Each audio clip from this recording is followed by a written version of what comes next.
Hello all. இந்தியால 75% மக்கள் கிட்ட எமர்ஜென்சி ஃபண்டே இல்ல. இது ஒரு ஷாக்கான விஷயம். கிட்டத்தட்ட 3-4 பேர்ல ஒருத்தருக்கு ஒரு அன்பிளான்ட் எக்ஸ்பென்ஸ் வந்தா அவங்க கண்டிப்பா கடன்ல விழுந்துருவாங்க. பேண்டமிக் டைம்ல பார்த்த மாதிரி இப்போ ஜாப் மார்க்கெட்டும் ரொம்ப அன்சைட்டனா இருக்கு. இந்த மாதிரி டைம்ல தான் எமர்ஜென்சி ஃபண்ட் எவ்வளவு முக்கியம்னு புரியும். நம்ம ஆட்கள் இன்வெஸ்ட்மெண்ட் ஜர்னினா உடனே ட்ரேடிங், F&O இல்ல மல்டிபேக்கர் ஸ்டாக்னு தான் ஆரம்பிப்பாங்க. ஆனா எமர்ஜென்சி ஃபண்டை இக்னோர் பண்ணிடுவாங்க. உங்க பிரைமரி கோல் எப்படி சீக்கிரம் ரீச் ஆகுறதுன்னு இருக்கக்கூடாது. எப்படி கடன்ல விழாம இருக்கிறதுன்னு தான் இருக்கணும். எமர்ஜென்சி ஃபண்ட் இல்லைன்னா வேற வழி இல்லாம நீங்க கிரெடிட் கார்டு கடன் இல்ல பர்சனல் லோன் எடுக்க வேண்டி வரும். இந்தியால 90% fintech companies personal loan with தான் பணம் பண்றாங்க. இந்த டிராப்ல நீங்க சிக்காதீங்க. உங்களுக்கு எவ்வளவு பணம் வேணும்னா நீங்க சிங்கிளா இருந்தா 6 மாசம் எக்ஸ்பென்சஸ் வச்சுக்கோங்க. மேரிட்னா உங்களுக்கு 12 மாசம் எக்ஸ்பென்ஸ் கண்டிப்பா வேணும். அதே நீங்க ஒரு பிசினஸ் ஓனர்னா 24 மாசம் அதாவது 2 இயர்ஸ் எக்ஸ்பென்ஸ் ரெடியா இருக்கணும். ஏன் 2 இயர்ஸ்னா பிசினஸ்ல எப்போ என்ன ஆகும்னு சொல்ல முடியாது. ரிஸ்க் ரொம்ப அதிகம். இதை எப்படி கால்குலேட் பண்றதுன்னா உங்க monthly living expenses, EMIs and உங்க கம்பல்சரி எஸ்ஐபி இன்வெஸ்ட்மெண்ட் இது எல்லாத்தையும்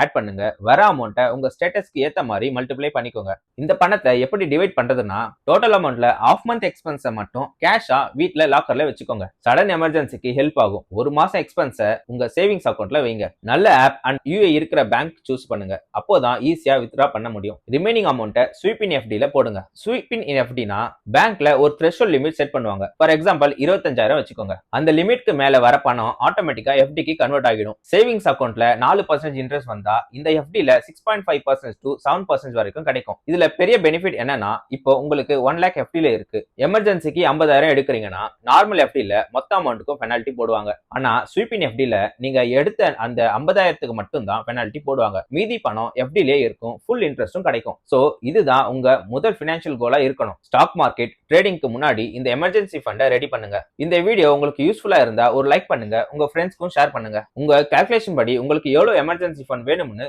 கமெண்ட்ல சொல்லுங்க. இது மாதிரி இன்னும் நிறைய பிராக்டிகல் ஃபைனான்ஸ் டிப்ஸ்க்கு இன்செக்ட் கரி சேனலுக்கு சப்ஸ்கிரைப் பண்ணுங்க. நெக்ஸ்ட் வீடியோல இண்டெக்ஸ் ஃபண்ட்ஸ் யூஸ் பண்ணி எப்படி லாங் டர்ம் வெல்த் கிரியேட் பண்றதுன்னு பார்க்கலாம்.